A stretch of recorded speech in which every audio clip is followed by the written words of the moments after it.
Hi and welcome to the Homeopathy Health Show. I'm Atiq Ahmed Bhatti, a fourth generation homeopath with over 25 years of professional experience and practice in this field of healing. The Homeopathy Health Show is the online voice of homeopathy around the world, promoting and raising awareness of this truly unique system of healing, which is suitable for all ages, young and old. Every week I invite guests from the world of homeopathy to come and share their experiences, their work, offer insights, and essentially talk all things homeopathy.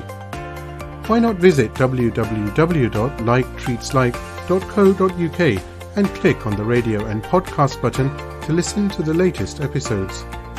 So let's begin today's show here on UK Health Radio, the world's #1 talk health radio.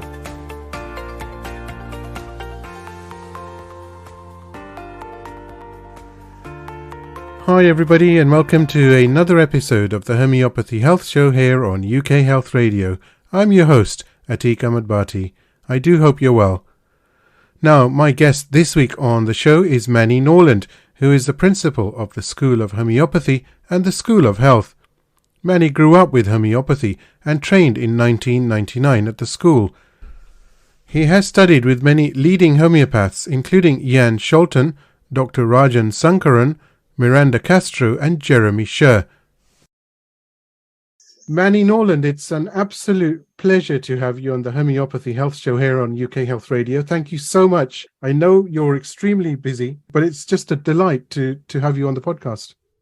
Thank you. It's lovely to be here. And yeah, thank you very much for the invite. And I hope I'm able to communicate something fun and interesting about homeopathy for all your listeners. Absolutely. Well, where do we start, actually? There's so many things that I want to ask you, that I want you to share with the listeners. But I suppose what would be timely is to actually start at the beginning and to ask you what it was like growing up in a family of homeopaths. You know, what were those feelings? Were you engaged from a young age, or did something click at a certain age and as you matured and you thought, oh, this is what I want to do, this is what I want to be? Ah, right. Okay. Well, there's several layers to that. I mean, I remember feeling safe and looked after by my father, who was a homeopath. And I was a little boy when he was training to be a homeopath. And then he became a very successful homeopath in North London, where we lived in Crouch End. I think he was known as the barefoot homeopath. And he had a long ponytail back then in the 70s and looked rather cool and flower power. And I had various ailments that needed help and never really went to the doctors because my dad was always looking after me. So I think it kind of gave a sense of safety and security and a real knowing that your dad could help you, and these little magic pills that he would bring out, and they would work their wonders. And you know, I had lots of the usual kiddie ailments like measles and chicken pox and coughs and colds and scrapes and bumps. But I do remember specifically having eczema, very itchy, very sore eczema in the backs of my knees and in my backs of my elbow joints, where it gets hot and sweaty and itchy. And that went on for some time, some years, I think. And I just remember it being horrible and the homeopathy not quite getting it. But then eventually Misha did prepare this concoction for me, like a little tincture that I used to take a drop of each day.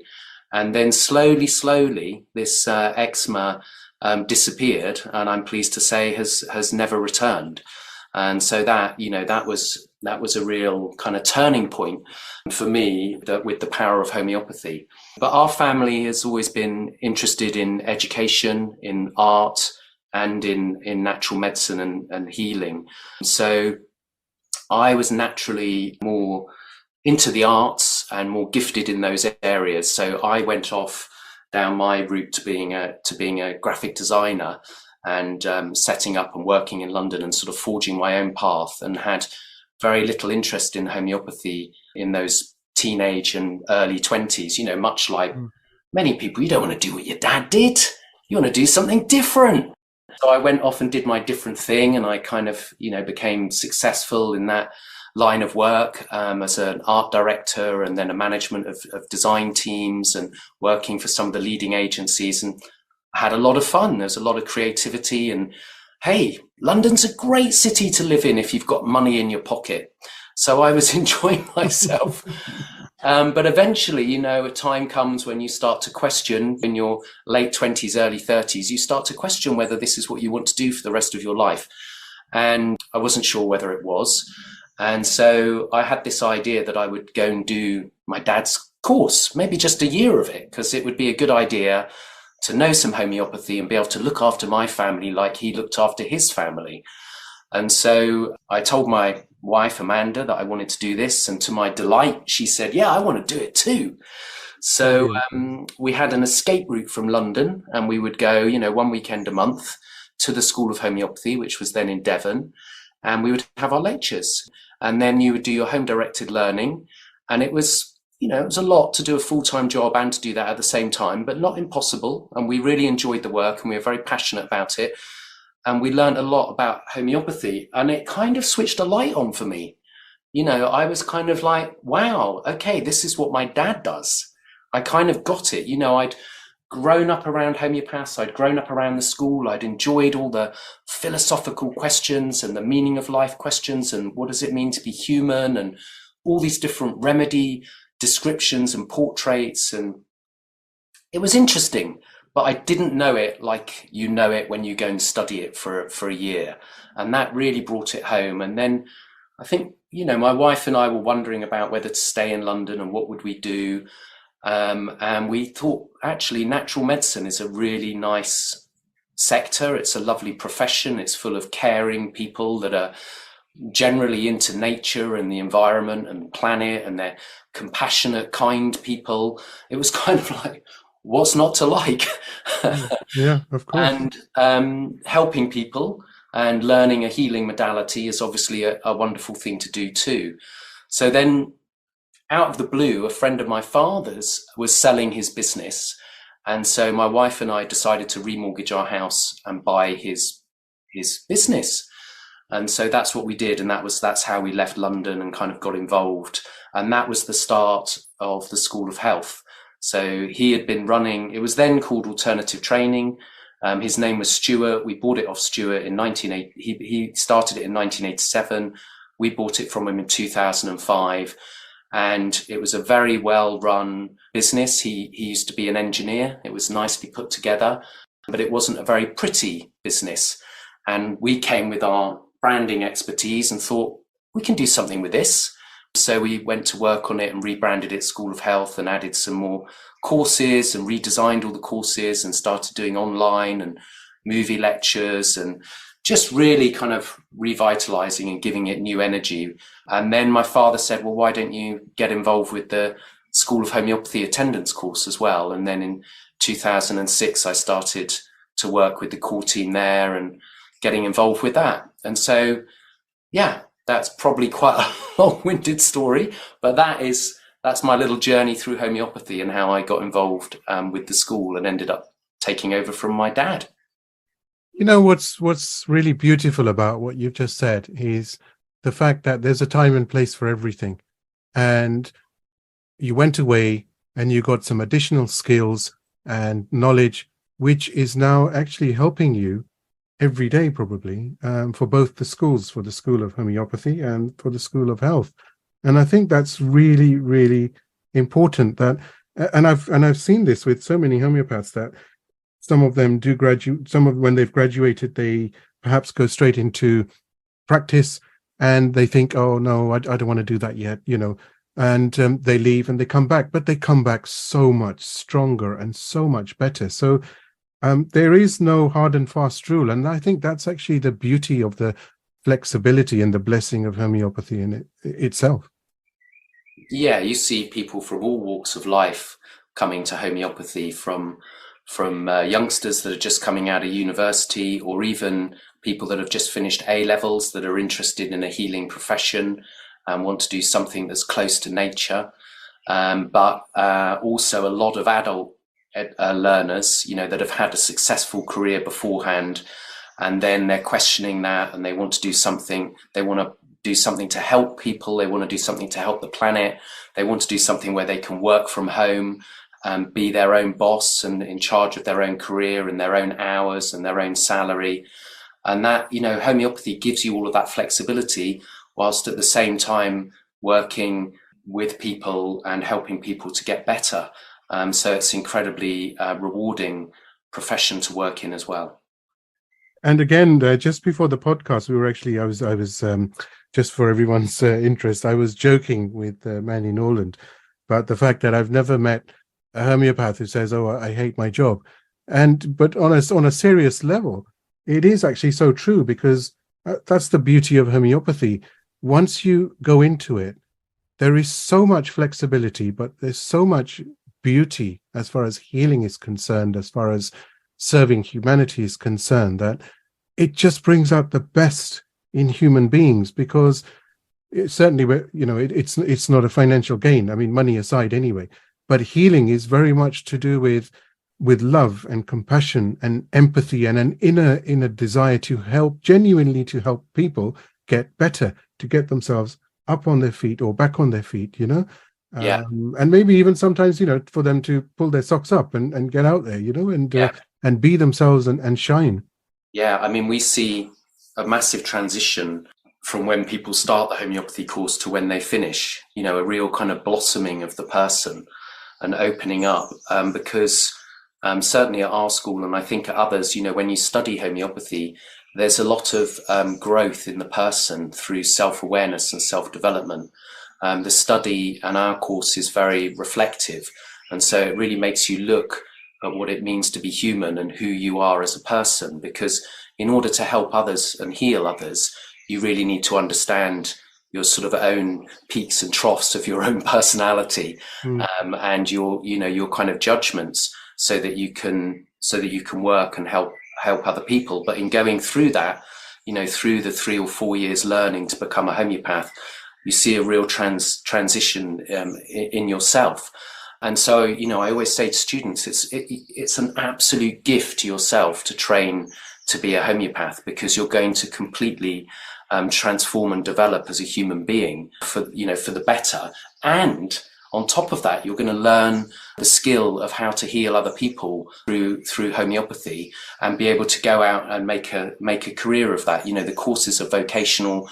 They lead to registration and insurance with the professional bodies. So after doing the 4-year course, you are set up as a homeopath. And I remember vividly a student saying to me, I was saying, what's it like to study homeopathy? Trying to get the student perspective and all these lovely things coming through. But one said to me, well, it's like going to a university all about yourself, because you learn about what it means to be human and a human being, as well as healing. And I thought, yeah, that is kind of true. And that side of homeopathy, you've got the kind of philosophical and the theory and the methodology and the principles, but it does have a quite an esoteric side to it if you want to engage with it. And if you do, that can be very awakening and self-developmental. And of course, you're going to learn about all the different remedies. On the courses, you learn about usually around 100 of the most common remedies, but currently in homeopathy, there's around 6,000 different remedies. You're never going to learn them all, but that's what the computers and the books are for. You need to learn how to study the remedies. And of course, you're going to learn about case management, taking a case, being with a patient, case analysis, the sort of differentiation of the remedies, and prescribing and treatment plans. So it's a rich and diverse learning that suits all sorts. It starts from the beginning and takes somebody through it. You don't need to have any background in medicine to study to be a homeopath. And like you were saying about my career, it almost doesn't matter what you bring to homeopathy, it will be useful. You will be able to integrate it into your practice, and whether it's business or marketing skills, or whether you were a teacher and maybe you do some teaching in homeopathy, whether you used to love writing and you write articles or a blog, or whether you worked in medicine before as a nurse or a doctor or a clinician or a pharmacist. So really, it doesn't matter what you bring to homeopathy. That will be helpful too. Absolutely, I 100% agree with you. And as you were just talking there, I was just listening in case everyone is wondering what that noise is, the bird song. They're not coming from my room. They're actually in probably the beautiful place that Mani is sitting in. It's so calming actually listening to you, because the bird song is in the back. It's just so wonderful. It really is magical. We're blessed with lots of birds. Which actually leads me to the next point. It's homeopathy, like you said, is very much a way of life, and it molds somebody over the course, for example, that you've just highlighted, the 4-year course. It molds you to care for the welfare of others, to have this empathy and this compassion. But one of the most important things within that is also environment when you're studying. I know that the environment that the School of Homeopathy is based in is extremely important. And you mentioned on the website, homeopathyschool.com, about nurturing, about learning together, about hanging out together, about this organic garden where you can taste the delights of fresh produce, for example, and this virtual community of healers. That is so important, I think. It's especially nowadays in the modern connected world where everything is buzzing at all times. It's so nice to be grounded. Because the fact that you can be grounded and be able to learn is important, because it actually switches you off from everything around you, so that you can actually go in deeper and understand yourself and learn and be receptive. Yeah, absolutely. No, we are lucky to have an attendance course as well as a distance learning course. And the attendance course, we have a beautiful venue here in Stroud on the edge of the Cotswolds, and it's a 19th century manor house set in 42 acres. It's a wonderful place to come and study. It makes up. We have students coming from all across the UK, some occasionally from abroad. And it doesn't matter, how long your journey is. When you get here, you kind of feel like you're at home. You're there for the weekend. It's residential. It's got a natural spring on site. As you say, there's an organic vegetable garden and community farming scheme. And one of the things that we ask the students is that everyone stays for lunch, and all 4 years, plus all the teachers, have these wonderful lunches together where it's a real buzz of ideas and mixing of the groups, and that is really a melting pot for the students. And then they hang out in the evenings, chatting about homeopathy in the evening. So a lot of learning happens outside of the class as well. And we're very lucky to have 16 teachers on the attendance course, even more across the home study course. So we have a real wide variety of teachers across the course, including many of the world's best homeopaths have taught for the school and allowed themselves to be recorded and are in the movie library for students on both the home study and attendance. And then, on the distance learning course, we've got students in over 100 countries. It's the same setup as the attendance, but instead of live lectures, they're professionally edited and recorded movie lectures. And there's a whole community of learners coming together on the online learning system that meet through the webinars and the online clinics, and through the tutor group meetings and all the other facilities that bring the students together. So yes, it's a vibrant community of learners interested in natural medicine and homeopathy, and it's fun and it's passionate and it's addictive, and it's a good thing to do. It's a great vibe, and I think I can certainly feel the passion in your harmonics, certainly, which actually leads me on to the 12 reasons to study, which you've mentioned. And one of those 12 reasons, which I really, really liked, was that you're creating healers, not just practitioners. And I think this environment and the fact that people can make friends, they can befriend one another, and there's this community is key to this. And I must commend you on that. I think it's wonderful, because as a homeopath and yourself as a homeopath, it's not just homeopathy. Sometimes it just needs somebody to listen. And that comes into, as far as the umbrella of homeopathy is concerned, comes into the healing aspect, to listen. 50% of an ailment can go when somebody comes in an apnea state, as an example, of many states, or an Ignatius state. And just by talking to you, they feel so much better. And I think that's so important, that we're not just practitioners, we are healers. And even though, 20 years back, people may have mocked, let's say, sadly, that, oh, what does that mean? You're a healer. But nowadays, it's actually very, very true. It's a very professional standard that we are healers, as in we are able to listen, we're able to observe, to analyze, and then as a result of that, we're able to help and assist through homeopathic remedies and through even counseling and so forth. Yeah. No, the understanding around homeopathy has grown a lot, and I think there are shifts, from the material to the vital, from the left to the right, from black to white. Everything moves in cycles and patterns, and of course, Gaia and humans and the earth does that as well.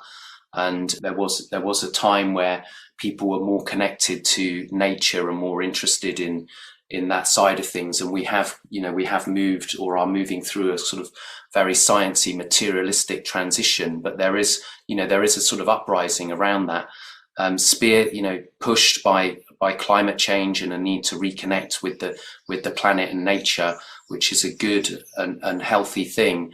And so, yes, the idea of being a healer and kind of reconnecting comes back round. But there's a much deeper understanding of natural medicine now than there used to be. People are better at talking about it and communicating about it. I remember when I was a kid, nobody, I would say what my dad did, and nobody really knew what homeopathy was. Whereas now, if you ask somebody what homeopathy is, they generally know that it's natural medicine, that it's alternative. They might think that it's mostly to do with plants. They might not understand that it uses anything from nature can be turned into a homeopathic remedy. So there are plant, animal, and mineral remedies, and they might not fully understand the potentization process that's used to make sure that these substances are incredibly gentle in their action, so you get hardly any side effects. But there is a much wider understanding and use of homeopathy. I think latest figures are that around 600 million people around the world use homeopathy. It's absolutely huge in India and Brazil and Germany, and it's we mustn't forget how big it is in the UK as well. There are around 3,000 practitioners in the UK. Between 10 and 15% of the population use homeopathy every day. It's an important system of medicine that is growing in popularity, and good, because we need more sustainable, green, natural medicine, and it's a great place to start. Why would you pollute your body with chemicals and toxins from drugs if you could try a natural system of medicine first? And if that doesn't work for you, then of course you've still got the alternative route as a sort of backup. That's my kind of strategy with it, and that's certainly how I look after my own healthcare. And thankfully, I very, very, very rarely go and see my GP. I can't actually remember the last time I saw them. My daughter had to go to see the GP after 22 years. Right. And, it was really funny. This was last year, and it was hilarious because the first thing she said was, "Dad, he's going to say, 'Who are you?'"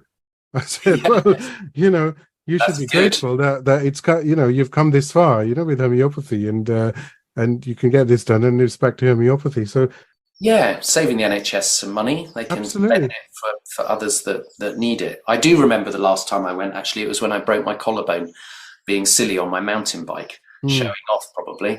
It's that if they X-ray it and then they tell you it's broken, and then they tell you to go home and let it heal. Just don't move. To be and don't sneeze. And then you take the homeopathy and it heals beautifully, and away you go. Yeah, absolutely, so true. And it's a very important point you just actually mentioned. Maybe the listeners may have missed that bit, but homeopathy actually is saving, as far as medicine is concerned, as far as conventional medicine is concerned, or regular medicine.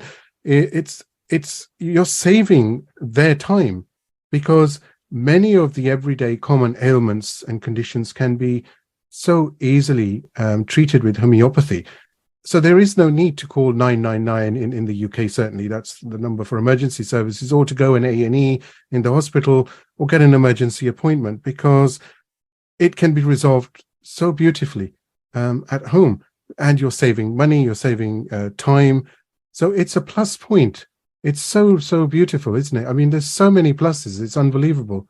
Yeah, absolutely. I mean, I would encourage listeners that are interested in homeopathy, they should get a couple of good books. Miranda Castro's Handbook to Homeopathy, the School of Homeopathy's little book that's under a fiver, Get Well Soon. Get those two books and then get yourself a homeopathic remedy kit. Maybe do a short first aid course in homeopathy. Again, of course, the School of Homeopathy offers a very reasonably priced one. And you will be amazed at how much you can do at home with a little bit of knowledge and a remedy kit. And if you then have a homeopath that you see for the more complicated stuff, they'll be delighted that you've got a remedy kit and that you're doing some stuff yourself. So you can then look after the first aid, simple acute ailments yourself. If you get into trouble, you can call your homeopath and they can support you, or you can go and see them. And like you say, if things are not going in the right direction, then of course you take yourself to A&E, but you will be amazed at how much you can do at home. Absolutely. The Get Well Soon book is available on the homeopathyschool.com website, or you'll find it on there, but if you go to schoolofhealth.com, then you'll be able to purchase it in the book section. It's good you mentioned School of Health, because I was going to ask you, because you are the principal, well, both schools, the School of Homeopathy and the School of Health. I don't know how you get so much time to do this. I really don't. You probably aren't sleeping very well, I sleep like a dream. Nice dreams, I hope. Wonderful dreams. Brilliant. So how is it running both schools, and is the School of Health actually based on the same site, or is it's a separate entity in its own right? So we have an admin office in Stroud where both schools are run from, and we have a small team there that look after everything. And that there we kind of looking after all the online students. So on the School of Health side, we have all the online courses in nutrition, homeopathy, herbal medicine, naturopathy, yoga, and anatomy and physiology, and pathology and disease. And then down in Stroud, we have a homeopathy clinic where the homeopaths see patients, and we also run a low-cost clinic for those that are interested. Two different sorts, one where they can see a homeopath but with the students watching, but that's our sort of cheapest option, around £35, or one where they can see a student homeopath that's being overseen by a professional homeopath, and that's around £45, or of course they can come to our clinic and see a professional homeopath. And then we have the actual venue that we use for the homeopathy attendance course, which, as you say, is on a different site, and it's on the other side of Stroud, and that's Hawkwood College that we were just talking about before. So yeah, we have these three sites, but day to day we're all working in the admin office, which is beautiful and airy and surrounded by trees and birds and water, and yeah, it's a tranquil place to work. I love that. Trees and water, streams, they are very, what's the best word I can come up with? I suppose they are very, it's serene, isn't it? It's calming. It's calming to the soul. It's calming to the heart. It's calming to the mind. And the vibrations that beautiful pastures give, or beautiful surroundings, are just healing in themselves. That's why nature comprises of greenery. There is so much greenery. There is, there's wisdom behind everything that's created. And naturally, I'll give you an example. I've never had this conversation where someone has said, do you know what? I really don't like the color of trees or bushes or hedges, or someone has said, God, I can't stand birdsong in the morning. I've never honestly had that. No. Because it's something natural, and your body naturally resonates with it. Absolutely. No, the human eye actually sees more shades of green than any other color. So we're sort of naturally set up for the countryside. And yeah, if you're feeling down or angry or frustrated, there's nothing like a walk in nature to sort of bring you back to earth and connect you. And there are so many ways that we can look after ourselves, and with good exercise and good food and diet, and the quality of the air, the quality of your surroundings and environment, giving yourself time in between things, time off and time to enjoy those little things, and then turning to natural medicine when you do run into trouble. And then, if you do those things, you will sleep well too, like I do. Oh, that's so nice. I feel sleepy already. Mani, I would actually like to take this opportunity to pay tribute to Misha Norland, your respected father. Thank you. Because he was an embodiment of everything good in homeopathy, which is everything.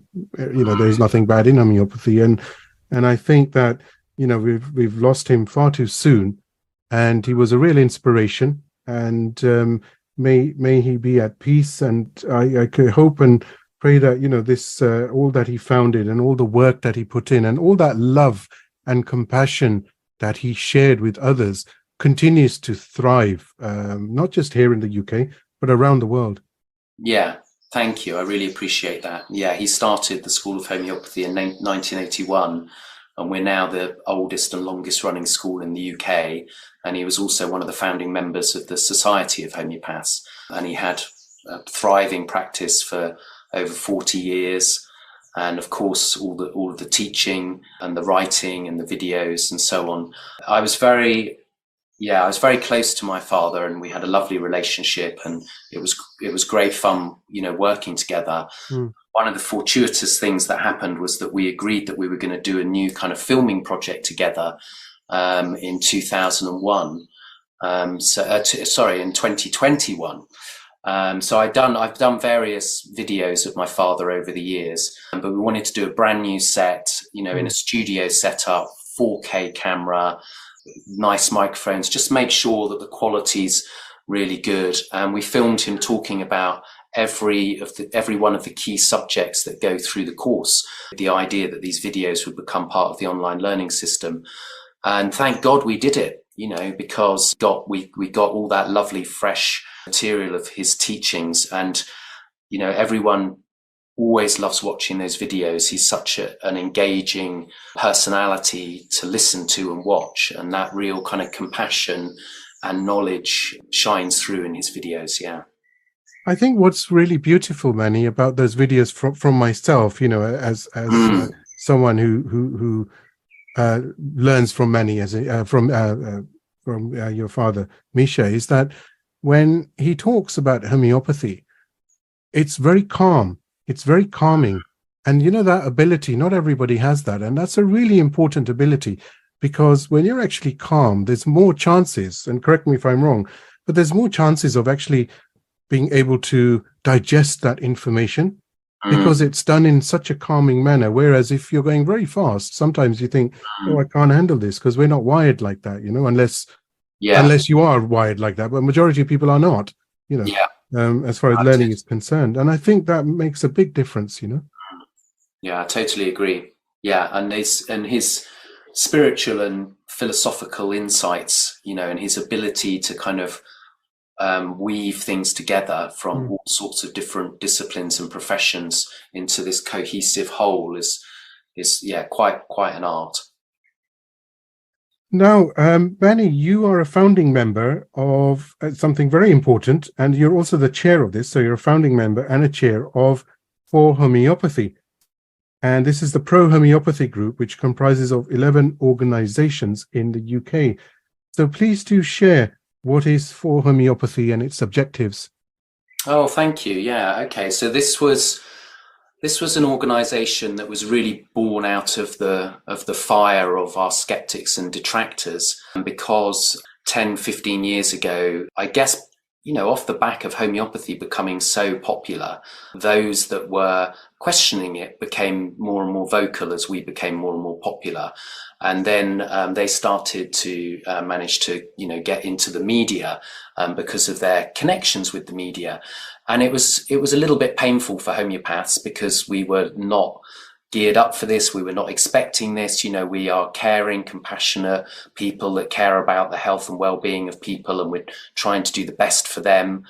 And so suddenly to be under attack for what we were doing sort of caught us off guard, and we weren't really prepared for it, or particularly joined up as a profession when it came to these types of media attacks. And so we had to kind of get organized, and there were various meetings in the profession. And then from one of these meetings, there was a group of 8 of us from 8 different organizations that got around a table and basically agreed that we needed to meet on a monthly basis, and that we should share some finances to do some group projects for the good of the profession. And that's what we did. And it started in 2011, and the 8 has now grown to 11, I believe, 10 or 11. And every year, we contribute some finances, and we set our kind of strategy and objectives for the year. And then we meet around every 6 weeks. We meet sometimes in person, sometimes on Zoom, and we discuss what's going on within the sector, and what if there's anything that we need to protect or answer or defend. And then we also look at projects and things that we can do to positively promote homeopathy. And so we look after the Find a Homeopath website, which I was very much involved in organising for the profession, which is basically a directory of all the different registers, so that the patients can go to just one place to find all the register insured homeopaths in one place. And so that searches the professional homeopaths, the doctor homeopaths, the veterinary homeopaths, all there in one simple and easy to use place. And then on there, you'll also find lots of other information. And we have the Find a Homeopathy social media channels, and we've created lots of movies and done celebrity campaigns and advertising campaigns and all sorts of things over the years. And the group is still going strong. And I used to be vice chair and took over as chair a while back. And yeah, it's great. It's a great group to be involved in. And obviously it fits with my passion about branding and imagery and vision and strategy for businesses and professions that I used to be involved in before I came into homeopathy. So there was a kind of natural interest for me there. I think it's really important. I think branding shouldn't be underestimated. It's important for people to know, because sometimes it can be difficult where you think, where do I go? What's a trusted site? When we read reviews, for example. So it's nice to be able to have somewhere where you think, okay, do you know what? I'm going to go here because I know that it's an amalgamation of everything and it's going to be easy. And the beauty of it is people actually like simplicity. Google is simple, and the world loves Google because it's a simple search. It's a wide screen, right? And you type text in, but you get all the information. So why overcomplicate things? It's so nice to keep it simple, isn't it? Absolutely. No, I totally agree. And a lot of what we do in homeopathy is actually quite similar to what I was doing before. You're looking at the whole person, and then you're trying to understand what the underlying cause is and the central essence of their ailments and that person, and then you're looking for the thing in nature that most closely matches that will bring about the healing response. And in branding, you're looking at the whole organism, the whole person, the whole company, and you're looking for those patterns, and then you're trying to visualize that into some kind of expression to put out to the world. And so homeopaths are kind of naturally good at this anyway. So they're just, being able to put themselves out there it's a really good thing. And I've certainly, in the years that I've worked in homeopathy, I've seen how the profession has changed and how much better homeopaths have got about communicating and sharing what they're doing and sort of setting up their websites and so on. And it's good. It's good. That's what we need. I love that, because this goes back to the original point of how amazing homeopathy is, that with any skill set you can use it towards homeopathy. So listeners will remember Colin Griffith was on a few episodes prior, and he used to write classical music, and he spoke about the tempo of patience. A few weeks ago, Tanya Twentyman from New Zealand was on, and she was speaking about weaving the fabric to a person's health. And here we have yourself speaking about how to brand things and put it together so that it's visually attractive but simple and effective.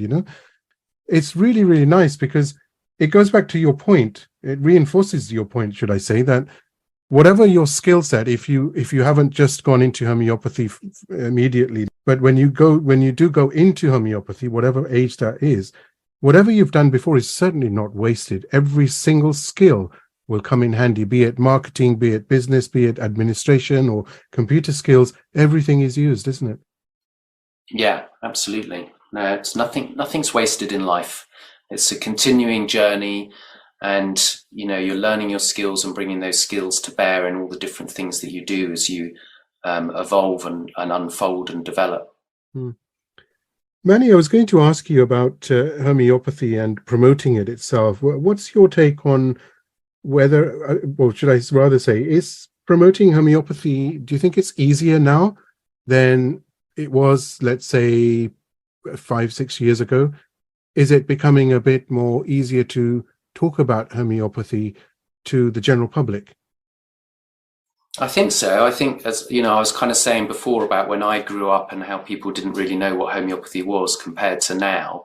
I think there's still, a long way to go to get people to understand some of the fundamental principles of homeopathy, like cures like, and the minimum dose and direction of cure, and susceptibility and suppression. And when people understand these concepts, they very quickly grasp them, and they understand that they are kind of laws of nature. They make sense. And then when they realize that is, they are at the heart of homeopathy, then that really engages them with homeopathy. So, there's still having people to understanding that homeopathy is natural medicine. That's great. But this next step of further understanding is tricky on the small budgets we have. There's no billboards advertising homeopathy. There's no TV adverts. There's no radio adverts promoting homeopathy compared to other industries and the pharmaceutical and drug industries. Our collective budgets are minuscule. We couldn't even dream of doing a television advert. We can't even afford to do a sort of full-page advert in regular magazines or newspapers. We're on a completely different scale, but still, homeopathy has its success. It has its followers. It has the people that are interested in it, and it's growing and growing all the time, as is natural medicine. I think there's something between 15 and 20% growth every year in natural medicine, and you just look at the boom in nutrition, as well as homeopathy and herbal medicine, and all these different lines of natural medicine. And I think social media and the World Wide Web has really allowed individual people to put out their stall and to explain things, and the better that we get at that, then the more people will understand. But homeopathy also has its detractors. It's not completely simple. There are some elements of homeopathy that are not fully understood by science, and that's difficult for some people who want everything to be fully explained, even though many things on planet Earth are not fully understood by science. No such luck. I think we forget how little we know sometimes. Maybe AI is gonna help us to unlock some more of those doors. Either that, or it's going to kick us off the planet. So one or the other, eh? We'll see where it takes us. I don't know about AI. Maybe I've seen too many movies. I don't know. It's one or the other.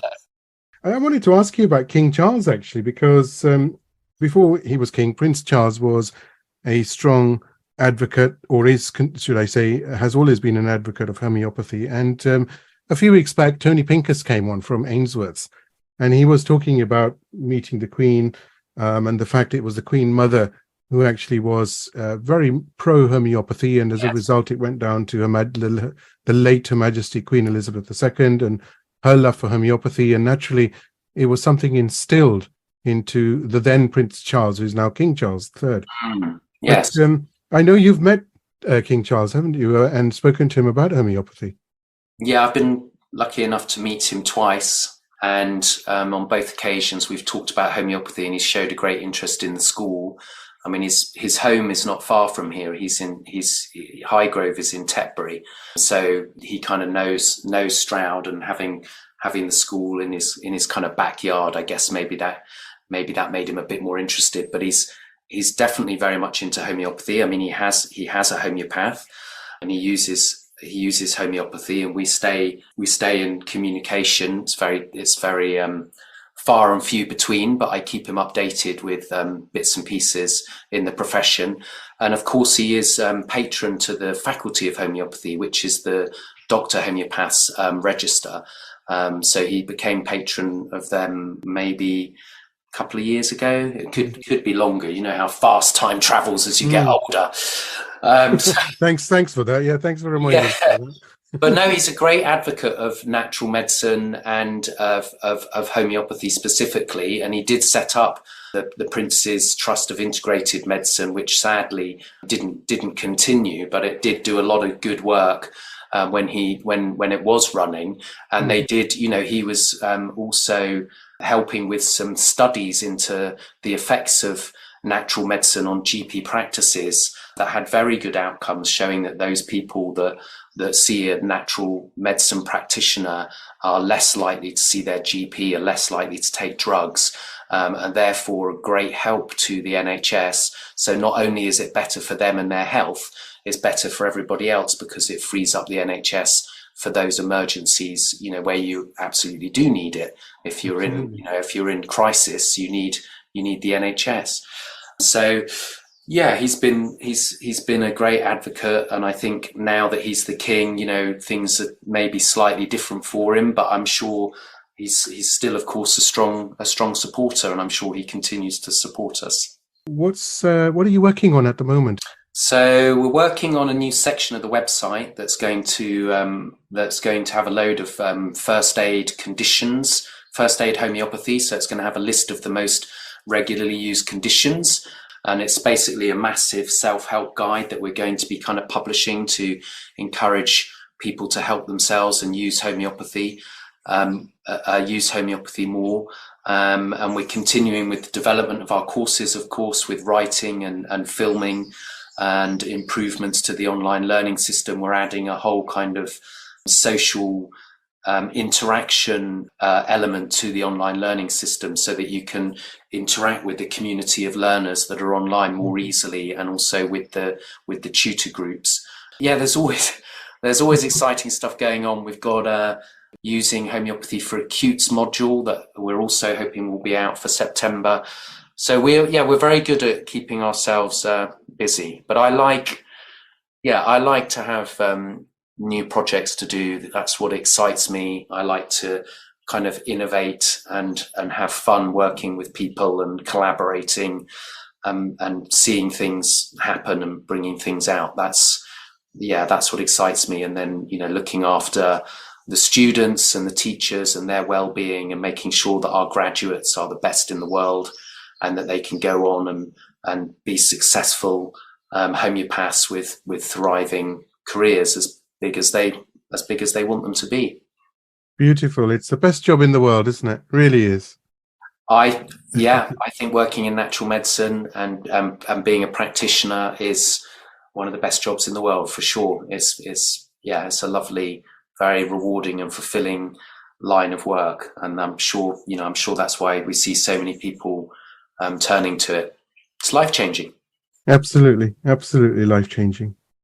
Mani Norland, it's been an absolute pleasure and joy to get your experiences and insights, and I certainly hope that you will be back later this year and we can talk some more. It would be great to get you back, and you can give us an update as well on some of the developments and what else is going on as far as homeopathy is concerned. But I would also congratulate you on the successes you've achieved. It's just brilliant. You know, it's admirable as well, and may it long continue.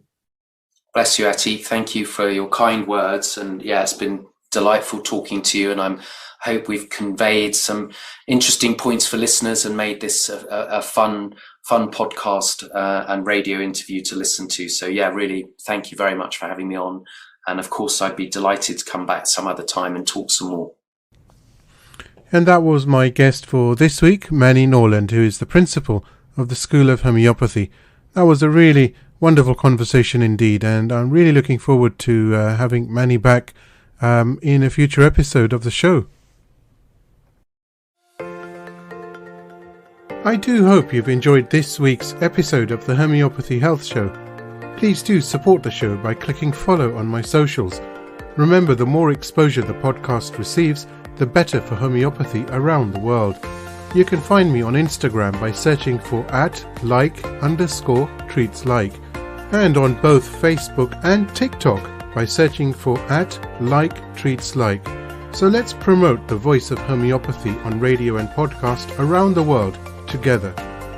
Don't forget to visit me online at www.liketreatslike.co.uk and click on the radio and podcast tab. Here you'll be able to see all the guests that have joined me on the show so far, and of course you can stream on demand the latest episode to your mobile, tablet or PC. Until next time, stay safe and take care.